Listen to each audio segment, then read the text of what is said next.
Hello, students. Welcome to my class. I, Dr. Swati Pandya, welcomes you. So, dear students, in last session we have started about Human Genome Project, and in short we can call it, can abbreviate as HGP. And it was a mega project because lot of money was required just to complete this project. Approximately 9 billion US dollars was expected, and almost 3 into 10 raised to 9 base pairs were present, and accordingly this much amount was there. Then even it took a lot of time to complete it. Actually the estimated time was of almost 13 years, that means from 1990 to 2003, but actually it took more than that, almost 3 years more. That means it was completed in 2006, and it took 3 years more. Again, if we see for Human Genome Project, the use of high profile computers were involved also, and many different high tech softwares and browsers were used just to store the data. And the branch which was dealing with all these things that was created at that time, it is bioinformatics. So that we have understood. Then these were some of the goals. Again, I would like to make you revise because this is an important topic. So some of the important goals were: first, just to approximately identify this much amount of genes which were present in human DNA. Then to determine the sequences of 3 billion chemical base pairs. Base pairs किसको बोलते हैं आपको मालूम ही है, A with T, G with C, तो इसको हम base pairs बोलते हैं. अगर एक बेस पेयर की मैं बात करूं तो A कंबाइंड विथ T, या हमने देखा है डीएनए के स्ट्रक्चर में A will be joining with double weak hydrogen bonds with thymine, and guanine will be joining with 3 weak hydrogen bonds among cytosine. तो इनको हम बेस पेयर्स बोलते हैं. तो ऐसे कितने बेस पेयर्स हैं? 3 billions. So very big amount. फिर अगर पता लग जाए तो उसको स्टोर करना, किसी भी डेटाबेस में स्टोर करना. एक्चुअली तो बुक में स्टोर किया गया पहले, बट देन कंप्यूटर्स की मदद ली गई. Then to improve the tools for data analysis, क्योंकि जब भी हमको चाहिए अगर फिर से अगर उसको रीड करना हो तो हम कैसे एक एक बुक के पेजेस थोड़ी खोलेंगे. सो थोड़ा हैंडी होना चाहिए, थोड़ा इजी गोइंग होना चाहिए, तो इस तरह की टेक्निक्स यूज की गई. Then transfer of related technologies to other sectors like in industries और सो ऑन. देन एक पूरी कमिटी उन्होंने सेपरेटली फॉर्म की थी जो एथिकल, लीगल और सोशल इश्यूज थे इस टॉपिक से रिलेटेड, उसको वो क्लियर आउट करते थे. सो इस प्रोजेक्ट को हेल्प करने में ELSI जो पूरी एक कमिटी फॉर्म हुई थी उसकी भी बहुत इंपॉर्टेंस है. तो इसके बारे में कल हमने देखा था. साथ साथ में कौन कौन सी कंपनीज इन्वॉल्व थी हमने देखा. Welcome trust UK, then partners were mostly from Japan, France, Germany, China etcetera. तो वो भी हमने कंप्लीट किया था. Then methodology we have started in last session, but still I want to again repeat this topic also, क्योंकि ये पूरा complete हम नहीं कर पाए थे. Let us again start with the methodologies. Actually, the methods for identifying all the genes that were expressed as RNA, उनको हमने नाम दिया था expressed sequence tags. उनको आइडेंटिफाई करके टैग किया था.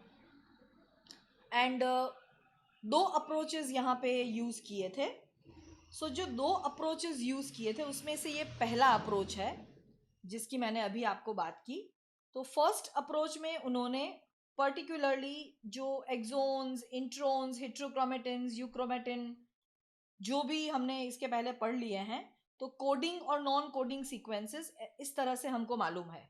तो इसमें जो कोडिंग सीक्वेंस है उस पर ही फोकस किया गया था, इसलिए इसको नाम दिया है expressed sequence tags.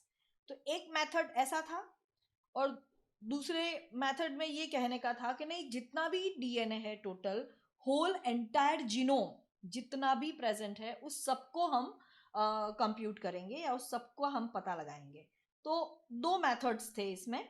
So simply sequencing the whole set of genome, इसीलिए हमने फोकस किया था कि कोडिंग है नॉन कोडिंग है जो भी है, बट सारे के सारे हम लोग उसका पता लगाएंगे। तो इसका हमने नाम दिया था sequence annotation.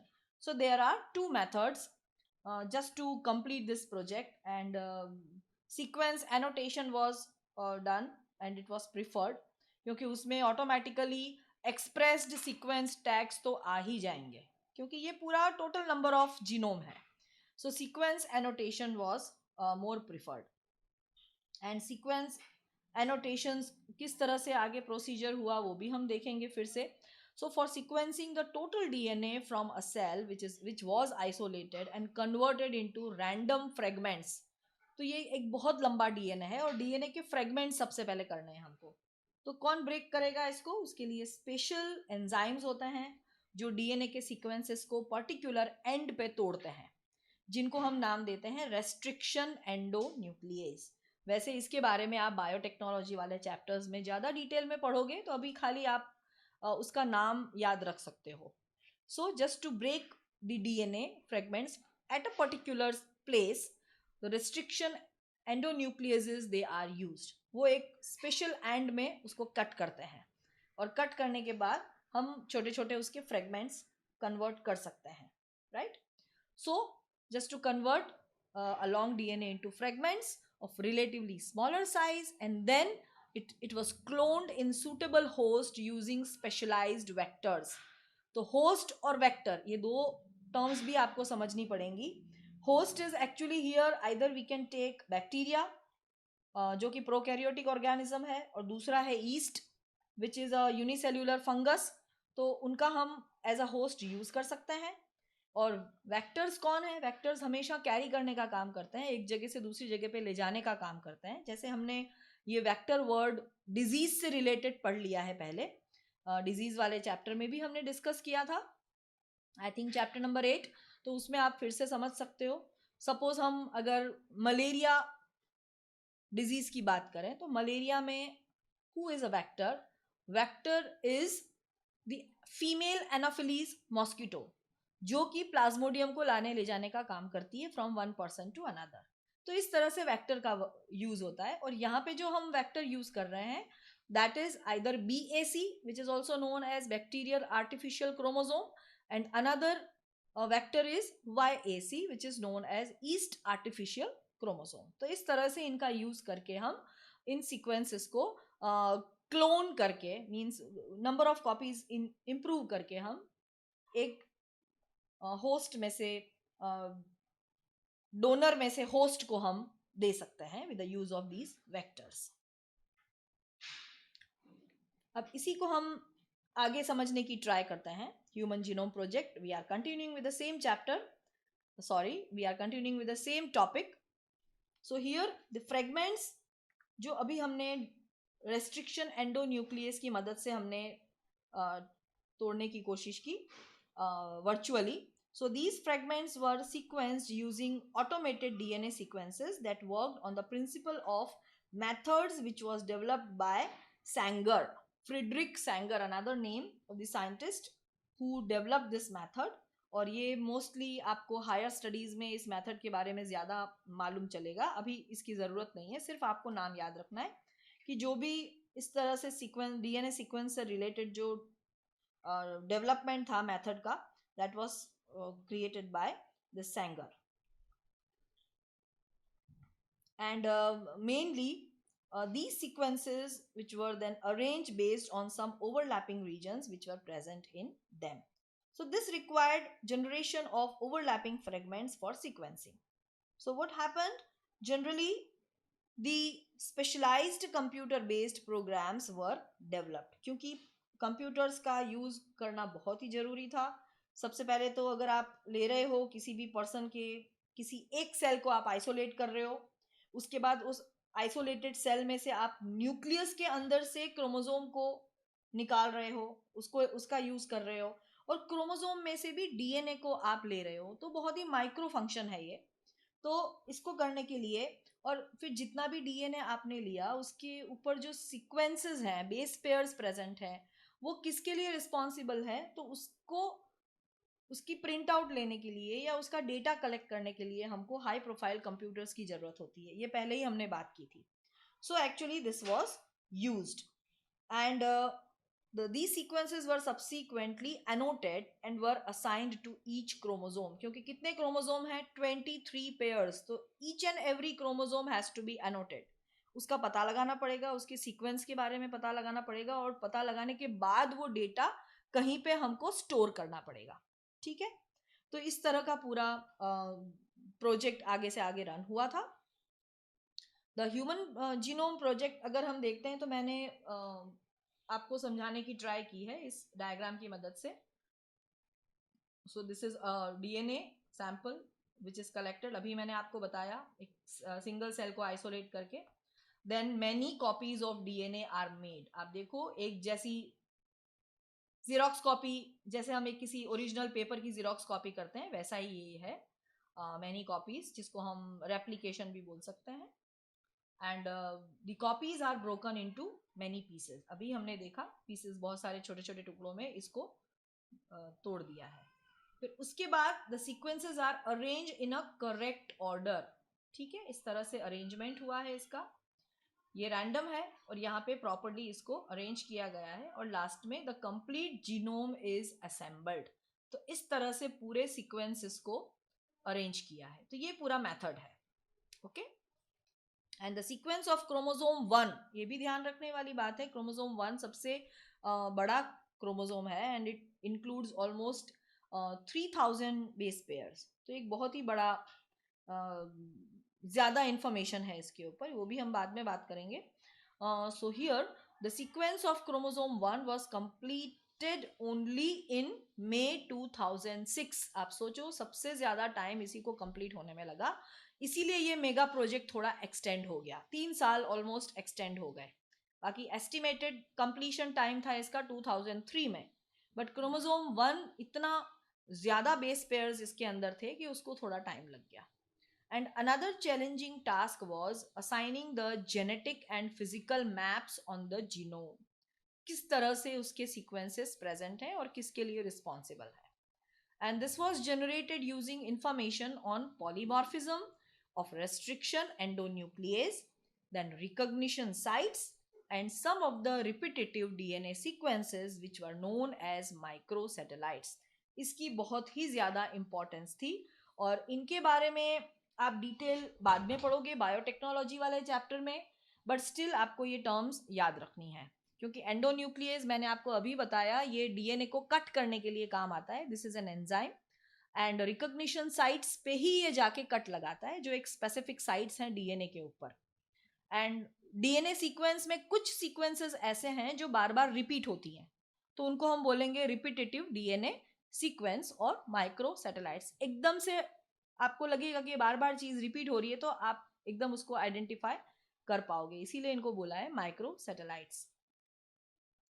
Let us see some of the salient features of human genome। जब genome this project was completed, उसके बाद कुछ सेलियंट फीचर्स इन्होंने देखे, कुछ कंक्लूजन्स हम बोल सकते हैं कि पूरा प्रोजेक्ट करने के बाद, कंप्लीट करने के बाद ये चीज़ें उनको सामने आई। ठीक है, तो salient features of human genome, it is an another important topic and many times it is asked in exam also। Let us discuss about it। First, the human genome consists of 3164.7 million nucleotide bases, this much। और ये सारे dimensions या figures आपको याद रखने हैं as such. ठीक है, आपकी ट्रिक्स डेवलप करनी पड़ेंगी इसमें याद रखने के लिए, but you have to remember all these datas. Then average gene consist of 3000 bases, but size may vary greatly, with the largest known human gene being dystrophin at 2.4 million bases। जैसे हम अभी मैंने आपको बताया क्रोमोसोम नंबर 1 जिसको सबसे ज्यादा time लगा कंप्लीट होने में, and dystrophin is actually a protein. इस प्रोटीन के लिए ये रिस्पॉन्सिबल है, और इसमें 2.4 मिलियन बेसिस हैं। मतलब आप सोचो बहुत ज्यादा है, बहुत ही ज्यादा है। The total number of gene is estimated at 30,000, which was much lower than previous estimation of 80,000 to 1,40,000 genes. ऐसा एस्टिमेट किया गया था कि इतने जीन्स होंगे बट कम निकले, क्योंकि मैंने आपको जैसे बताया क्रोमोसोम नंबर 1 में ही मैक्सिमम इंक्लूड हो गए हैं.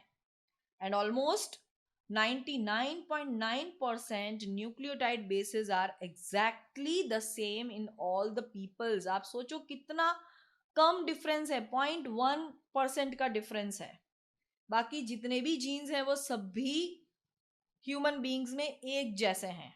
तो इतना 0.1 का डिफरेंस भी इतना वेरिएशन दे सकता है. आप सोच सकते हो कि every people is different from one another. Even family members में भी सारे फैमिली मेंबर्स एक दूसरे से अलग होते हैं, सिर्फ ये 0.1% जीन्स के डिफर होने से. So very minute thing. And even the functions of over 50% of the genes are unknown. अभी भी हमको 50% जीन्स के बारे में नहीं मालूम है. बट ये स्टेटमेंट हम उससे समझ सकते हैं कि जो नॉन कोडिंग है शायद वो ये हो सकते हैं, इसीलिए हमको पता नहीं चल पाया है. जो फर्स्ट हमने मेथोडोलॉजी डेवलप करने की ट्राई की थी कि नॉन कोडिंग और कोडिंग, तो ये शायद नॉन कोडिंग जीन्स हो सकते हैं. Then next salient feature is less than 2% of genome codes for protein. जितने भी जीनोम में जीन्स प्रेजेंट हैं सिर्फ 2% ही प्रोटीन के लिए रिस्पॉन्सिबल है. तो आप सोच सकते हो प्रोटीन सिंथेसिस इतना इंपॉर्टेंट इवेंट है, हर जगह प्रोटीन प्रेजेंट है, बट तो भी वो सिर्फ 2% अपना कॉन्ट्रीब्यूशन देता है. And even repeated sequence make up very large portion of human genome, क्योंकि बार बार वो रिपीट होते हैं, सीक्वेंसेस रिपीट होते हैं. और ये जो रिपीटेटिव सीक्वेंस है वही डीएनए फिंगरप्रिंटिंग में भी हेल्प करते हैं, जो नेक्स्ट टॉपिक आप पढ़ोगे फ्यू सेशंस में. And repetitive sequences are stretches of DNA sequence that are repeated many times and sometimes 100 to 1000 times. एक ही जीन है जो बार बार रिपीट हो रहा है, 100 बार रिपीट हो रहा है, 1000 बार रिपीट हो रहा है. तो ऐसे भी जीन्स प्रेजेंट होते हैं, ऐसे भी सीक्वेंसेस प्रेजेंट होते हैं. And they are thought to have no direct coding function. As such कोई फंक्शन नहीं है उनका डायरेक्ट, बट नॉन कोडिंग हम बोल सकते हैं. But they shed light on chromosome structure and dynamics as well as evolution. They give their contribution in all these areas. फिर chromosome 1 which has the most gene, ये सबसे important point है, आपको याद रखना ही पड़ेगा. इसके अंदर 2968 बेस पेयर्स हैं, और ये फिगर भी आपको याद रखना पड़ेगा. साथ साथ में वाई क्रोमोसोम जो कि one of the sex chromosome है, और फीमेल में ये एब्सेंट होता है, बट ह्यूमंस में मेल्स के अंदर है, इसीलिए हम ये कंसीडर कर रहे हैं. And Y chromosome has the lowest number of base pairs, only 231. ठीक है, तो ये दोनों ही डायमेंशंस आपको याद रखने कंपलसरी हैं. And lastly I want to say, जो लास्ट सेलिएंट फीचर है, the scientist have identify about 1.4 million locations where single base DNA differences, जिनको हम बोलेंगे SNPs. SNPs का मतलब है single nucleotide polymorphism and it has pronounced as SNPs. Short में इसको SNPs बोलते हैं. They occur in human. वो भी मैं आपको इस पूरे सेशन के एंड में एक पिक्चर की हेल्प से आपको मैं समझाऊंगी, पर्टिकुलरली अबाउट स्निप्स. अभी आपको खाली ये नाम याद रखना है, सिंगल न्यूक्लियोटाइड पॉलीमॉर्फिज्म. पॉलीमॉर्फिज्म आपको मालूम है, एक से ज़्यादा फॉर्म में प्रेजेंट होना, बट यहाँ पे सिर्फ एक सिंगल न्यूक्लियोटाइड में डिफरेंस आपको दिखेगा. तो वो हम सेशन के एंड में एक फोटोग्राफ के माध्यम से समझेंगे. सो इतने salient features, almost 8 to 9 salient features are there which are explaining the human genome project. Today's last topic is application and future challenges. कुछ तो हम डिस्कस कर चुके हैं, but still in an overview मैं आपको फिर से समझाना चाहूँगी. This enormous task will require the expertise and creativity of tens of thousands of scientists from varied disciplines in both the public as well as private sectors worldwide. हमने देखा ही था कि इसमें biochemists and even the physicists, they were used, their knowledge were used. So इस तरह से काफ़ी knowledges इसमें चाहिए, बहुत सारे fields इसमें चाहिए. And in the past, researchers studies one or the few genes at a time with whole genome sequences and new high throughout technologies we can approach the question systematically and on a much broader scale we can find out. तो ये भी है कि research में आपको help रहता है, एक एक जीन के बारे में आप पता लगा सकते हो, आप disease diagnosis as well as treatment का में उसका यूज़ कर सकते हो, साथ साथ में क्योरिंग ऑफ द डिजीज़. जैसे कि अभी रिसेंटली कुछ सालों में हमने डायबिटीज़ को काफ़ी कुछ ओवरकम कर लिया है. पहले तो डायबिटीज़ से बहुत डेथ्स होती थी. I am talking about diabetes almost 3 to 4 decades earlier, उसकी मैं बात कर रही हूँ. But now days diabetes is not a big deal. नहीं तो पहले तो वो राजा महाराजाओं को बीमारी होती थी, ऐसी थी. बट अभी बहुत नॉर्मल बात हो गई है. इंसुलिन के इंजेक्शंस अवेलेबल हैं, इवन बहुत इजीली कंट्रोलेबल है बिकॉज ऑफ बायोटेक्नोलॉजी यूज़. और इसमें भी ह्यूमन जीनोम प्रोजेक्ट का जो स्टडी है वो बहुत ही बड़ा उसका हेल्प रहा है. देन इसके बारे में भी हम बायोटेक्नोलॉजी वाले चैप्टर में डिटेल में डिस्कस करेंगे. और लास्टली नॉन ह्यूमंस के अंदर भी नॉलेज गेन करने के लिए हमने देखा था, हमने डिस्कस किया था पहले भी, इसके पहले, कि many of the non human model organisms like bacteria, yeast, then free living non pathogenic nematode, जिसको हमने सेनोराबैटिस एलिगेंस ऐसा हमने नाम देखा था. Then even fruit fly, then plants such as rice और एर्बेडोप्सिस.